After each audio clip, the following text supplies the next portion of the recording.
commencer par vous présenter nom et titre. Rodrigue Jonca, je suis le conseiller municipal de Nazareth et actuellement le maire suppléant, dans le sens de M. Caron. Excellent. Soyez bien élevé. Monter. J'aimerais que vous me parliez du projet du PPC Moi là, qui servirait à convertir des chambres en logements. 35 logements, 32 logements, hein, c'est ça? Fait, oui, ce sont 2 bâtiments voisins qui sont sur la rue Évêché, à l'auteur du 175, 177, 179. Pour ceux qui connaissent le coin, c'est propriété actuellement de Puribec, qui est d'une autre compagnie à numéro, je ne sais pas le nom des propriétaires. Et c'est un projet qui, sur la table de dessin depuis un certain temps, avec la COVID, le promoteur avait attendu un peu. Et c'est intéressant, c'est déjà dans un des bâtiments, il y a déjà 15 chambres qui sont louées, qui sont converties en logement, plus 17 autres qui s'ajoutent. Donc, au total, dans les 2 bâtiments, on a 32 logements de type 3,5 ou studio, selon le cas. Et déjà qui s'adressent à une clientèle qui est étudiante, pour la plupart, c'est des gens qui aiment vivre dans ce coin-là, proche des services, ou pas besoin d'avoir de voiture nécessairement, ils sont capables de fonctionner à pied. Donc, c'est perpétuer cette clientèle-là qui plus rajouter d'autres chambres. Donc, on parle de 32 logements qui répondent à un vrai besoin au centre-ville. Ah oui, certainement. Oui. On en est où, là, pour l'instant? C'est très préliminaire, j'imagine, hein? C'est-à-dire que le projet a été soumis au comité consultatif d'urbanisme, et ce soir au conseil, pour approuver les plans, tout ce qui nous a été soumis, des échanges sur des choses à respecter au niveau des stationnements et tout ça. Donc, en principe, là, avec ce projet-là, pour la résolution de ce soir, le promoteur peut aller de l'avant et c'est un projet, j'imagine, qu'on va voir se pointer en 2023. Là. 2023. En principe, on est rendu en septembre, octobre. Oui, c'est des projets qui devraient voir le jour l'année prochaine, j'imagine. OK. Immeuble DTM, à part les 15 chambres, c'est quoi ça en ce moment? Non, immeuble DTM, c'est le propriétaire, le promoteur qui achète les 2 bâtiments. Il les achète de Puribec et de l'autre compagnie numéro. Alors, j'ignore qui sont les propriétaires de DTM. Nous, on a le nom, comme vous voyez, de la compagnie. Et c'est déjà des immeubles à logement, c'est déjà ça? Dans un des bâtiments, ce sont 15 chambres. Dans l'autre, non. Les bâtiments servaient entre autres aux opérations de Puribec, par exemple. Donc, c'est ce qui va amener 17 logements de plus. Donc, là, il y a 15 chambres. Il va y avoir 32 petits logements de type 3,5. Des logements abordables? J'y peux pas, on n'a pas cette information-là. Il semble que oui, actuellement, déjà, les étudiants, ils logent parce que ça rencontre leur budget. C'est sûr que le prix d'un studio de 3,5 n'est pas comparable à un 4,5, par exemple.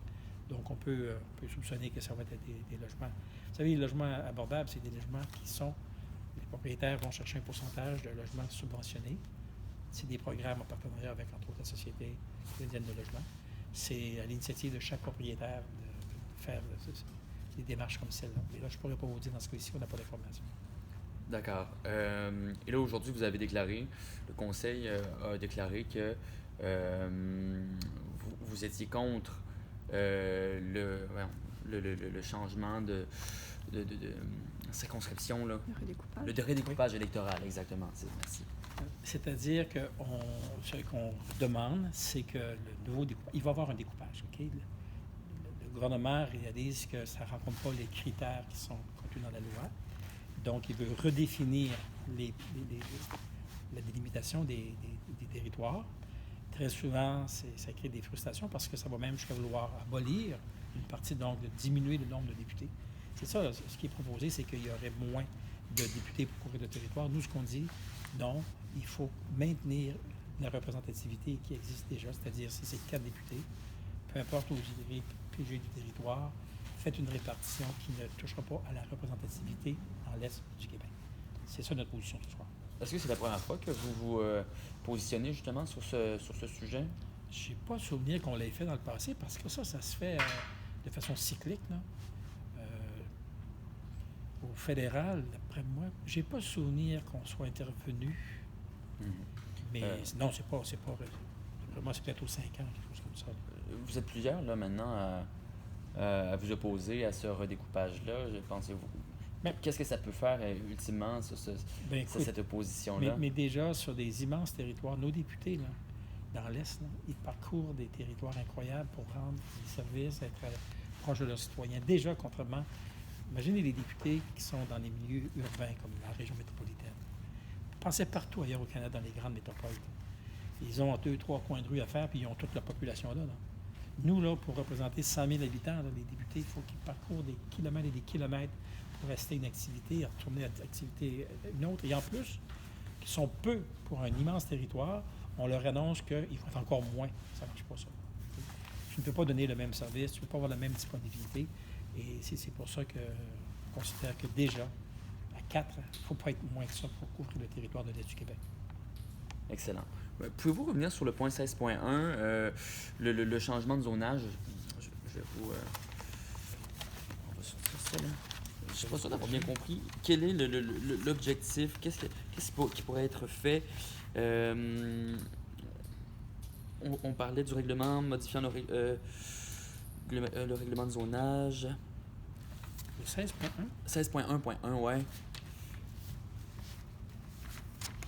À Pointe-au-Père. Okay. C'est votre collègue qui l'a présenté. C'est pour les fameux... ce qu'expliquait aux citoyens Mme Barrette, là, sur le territoire où sont les garages. Oui, les Mazda et... Mazda, notamment.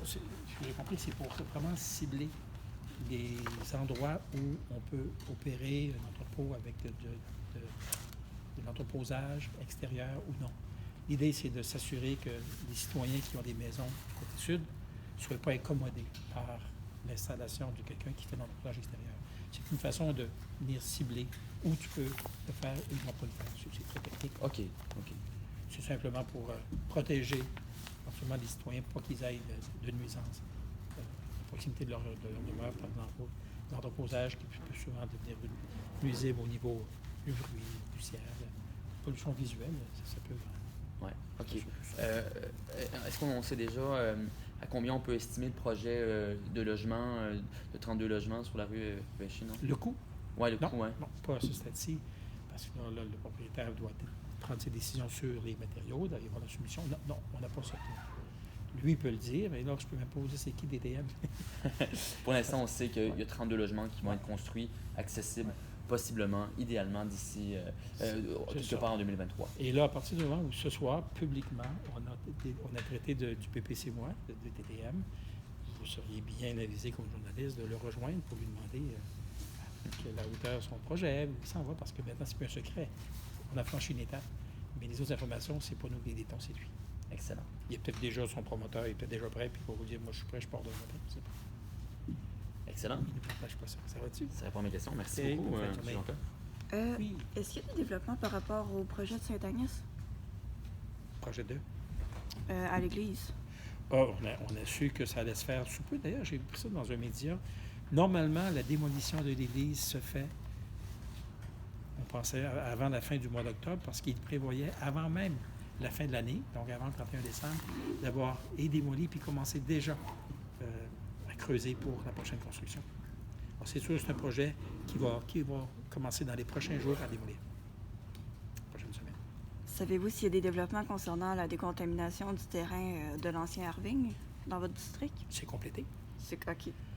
Tout est... Ils ont complété, ils ont décontaminé. Vous savez, ils ont profité d'aides gouvernementales qui sont récentes. Fait que, la même chose ça a été fait près du GP, de l'autre côté, là, sur la deuxième rue, en face du Colisée. Oui, le terrain était complètement nettoyé. Maintenant, on ne connaît pas les projets de Ring. Est-ce qu'ils ont l'intention de vendre? Le promoteur il veut construire quelque chose. On en est là actuellement. OK.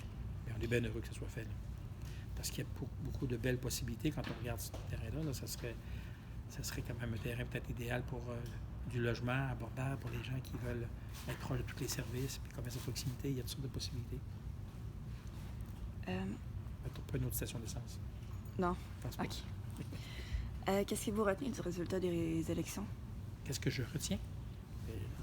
Vous ne parlez pas au maire suppléant, aux citoyens. Et je prends acte, comme tout le monde, que le gouvernement a une grosse majorité, que Mme Blanchette-Vizina également.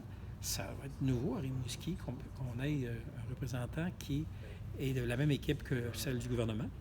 Est-ce que ça va nous être d'une aide particulière? Tout ce qu'on sait, c'est qu'on a confiance que c'est une femme qui va se dévouer pour son comté puis pour la ville de Rimouski. On est convaincu qu'on va être capable d'avoir des bonnes collaborations avec elle.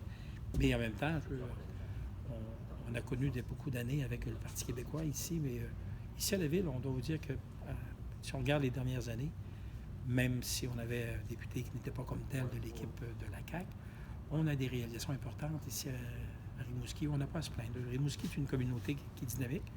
Les fonctionnaires le reconnaissent le moment venu, puis on est capable d'aller chercher notre part du gâteau lorsque les programmes sont disponibles. On n'a pas à se plaindre.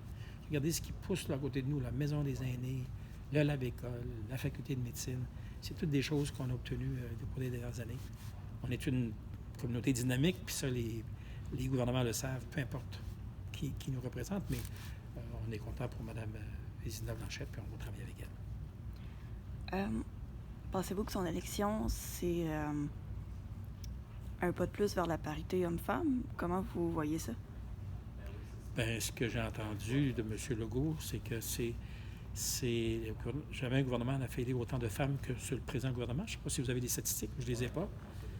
Mais on remarque depuis quelques années, autant en fédéral qu'au provincial, les chefs de gouvernement essayent d'avoir la parité surtout dans le Conseil des ministres. Hein. C'est là qu'ils ont un mot à dire. Le reste, c'est la population qui parle. Hein. C'est comme dans les conseils municipaux. On sait qu'il n'y a pas beaucoup de femmes. C'est pas le maire qui choisit les conseillers, c'est le peuple. Mais une fois que les députés sont élus, ce qu'on remarque, M. Legault l'a fait, je suis convaincu qu'il va le faire encore, Trudeau l'a fait au fédéral, c'est qu'ils cherchent la parité au sein de leur équipe de décideurs. Ça, c'est important. Et que je pense qu'on est rendu là, déjà. Là, c'est les citoyens qui choisissent le conseil, mais c'est aussi les citoyens qui choisissent le maire ou la mairesse. Oui. OK. Que ça vient à mon autre question, qu'il n'y a pas eu de femmes mairesses encore à Rimouski, mais... Non, il n'y a pas eu. Puis sauf que moi, je suis là depuis 17 ans. Et depuis que je suis à la Ville, j'ai pas souvenir d'une femme qui se soit présentée à part de Virginie Pau la dernière fois. J'ai pas souvenir que d'autres femmes se soient présentées. Non, mais il va en avoir de plus en plus. Il n'y a rien qui ne l'interdit. Il y a des gens qui prennent l'expérience comme conseillère et qui peuvent avoir le goût de l'engagement. C'est un engagement qui est majeur, c'est sûr. Mais un jour, ça va sûrement se produire.